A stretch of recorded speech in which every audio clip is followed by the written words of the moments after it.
انتہائی ضروری اہم مسئلہ لے کر حاضر ہوا ہوں۔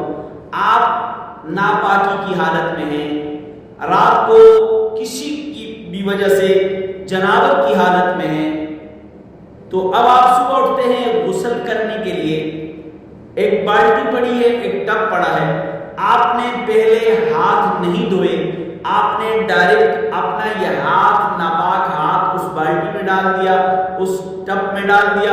اب آپ اس کے ساتھ غسل کرتے رہے اس پانی کے ساتھ، تو آیا آپ کا غسل ہو جائے گا؟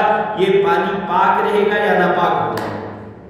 آپ نے صبح اٹھتے ہی اپنا ناپاک ہاتھ بالٹی میں یا ٹب میں ڈال دیا، اب اس بالٹی یا ٹب کے پانی سے غسل کیا تو غسل ہو گیا یا نہیں؟ تو اچھی طرح یاد رکھیے، نبی کریم صلی اللہ علیہ وسلم کا فرمان ہے کہ جب صبح اٹھو اپنے ہاتھ کو یہاں تک دھو لیا کرو، یہاں تک گھٹنوں تک دھو لیا کرو۔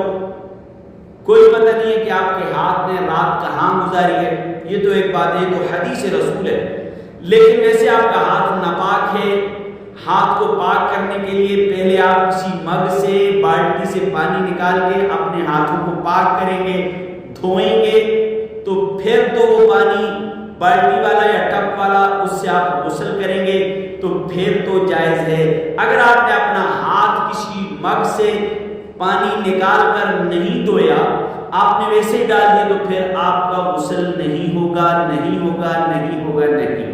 اگر مسئلہ سمجھ آ گیا ہے تو دوسروں تک پہنچانے میں ہمارا ساتھ دیجیے۔